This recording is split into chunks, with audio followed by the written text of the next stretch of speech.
There was a man who said he heard the voices of angels.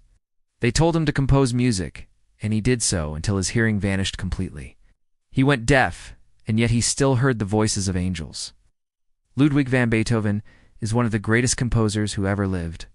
His Ninth Symphony is considered one of the best pieces of music that has ever been written.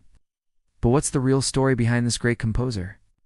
The story of a man who defied all odds and never gave up on his dream. Welcome to my channel. And today, let's find out the incredible story of Beethoven. Our story begins in the mid-18th century in the town of Bonn in Germany. Beethoven was born on December 1770 and was named after his father, Johann van Beethoven. It was his father who gave him his first taste of music when he was just 4 years old. Like every child, little Ludwig liked to play around with little toys. One day, while playing with a hammer and a stool, he started banging the stool like a piano. Hearing this, his father came into the room and asked, "What are you doing?" Little Beethoven stopped and asked, "Can I make music?" His father replied, "You can't make music. Music is not made by banging on a wooden stool." Though he might have scolded his son for making noise deep down, he must have felt a sense of pride, because his son wanted to make music. From then on, he decided to teach his son how to play the piano. But being a strict disciplinarian, he would push his son to practice for hours every day, 6 or 7 hours at a stretch. Young Beethoven loved music, and he had a photographic memory, which meant that once he saw or heard something, he could remember it perfectly. So it wasn't difficult for him to learn new songs and then play them on the piano. Within no time, he became an expert pianist and was earning money by performing at concerts. In fact, he was such a good pianist that people started calling him the wonder child of Europe. Soon his father stopped scolding him and instead started forcing him to perform more and more so that he could earn more money. This went on till Beethoven turned 12. At this point, Beethoven started resenting his father and hated the way he was forcing him to play the piano. He even ran away from home a couple of times. But his father would find him and bring him back home and continue forcing him to learn more music. This continued until Beethoven's mother died. After her death, Beethoven fell into depression and stopped playing the piano altogether. His father, seeing no money coming in, started drinking heavily. He died when Beethoven was 26. With his father out of the picture, Beethoven left Bonn and moved to Vienna, where the famous composer Joseph Haydn was living. Beethoven thought that Haydn could help him become a better musician, so he went to him and asked for advice. But Haydn was too busy and didn't pay much attention to him. However, he did give Beethoven a small test.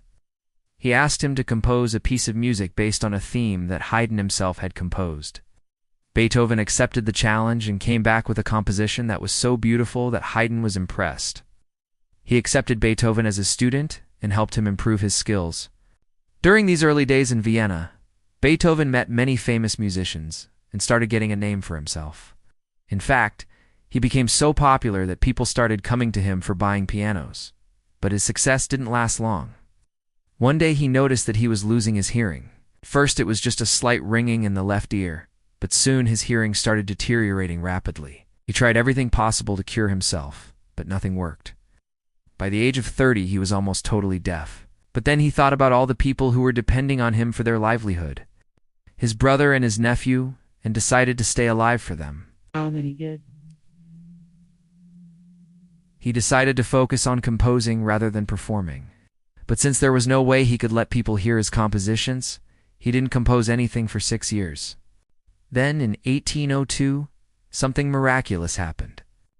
While walking in the woods near his home, he heard the most beautiful melody. It was like nothing he had ever heard before. It was like listening to the voices of angels. He rushed back home and started writing down the notes that he had heard. He struggled for 2 weeks to compose the song, but finally he finished the composition. It was the beginning of his 6th symphony. Some music experts believe that this symphony is one of the greatest pieces of music ever written.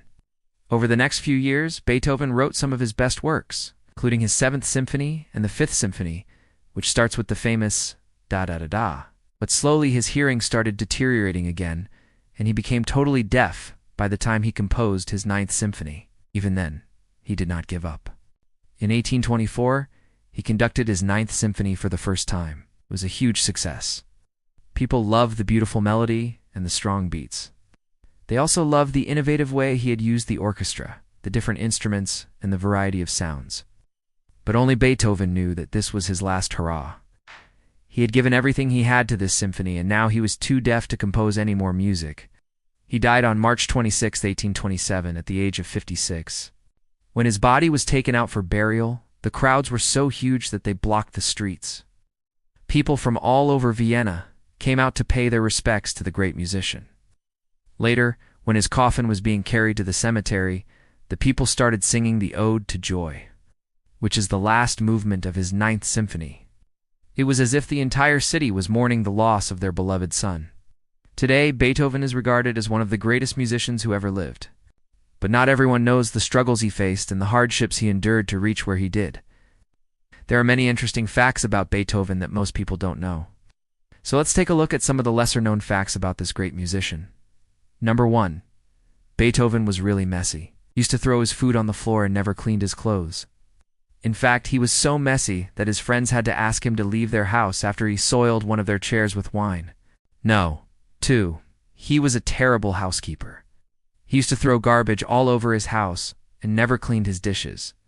In fact, there was one incident when his dinner guests had to clean his house for him because he was so busy composing. No. 3. He was a heavy drinker. He used to drink heavily to forget his problems and would often get drunk. No. 4. He was a bad cook. He used to burn his dinner so often that his friends stopped inviting him to their houses. Number 5. He was a poor businessman. He used to lose money on investments and would often ask his friends for loans. Number 6. He was a hypochondriac. He was always worried about his health and would often go to great lengths to hide his illness from others. Number 7. He was a loner. He preferred to spend time alone rather than with other people. Number 8. He was a vegetarian. He never ate meat and believed that it was wrong to kill animals for food. Number 9. He was a civil rights activist. He believed that everyone should be equal regardless of their race or gender. Number 10. He was a genius. Despite all his personal problems, he was able to compose some of the greatest pieces of music in history. We hope you enjoyed the story of Beethoven. If you want to hear more stories like this, please subscribe to our channel. Thanks for watching.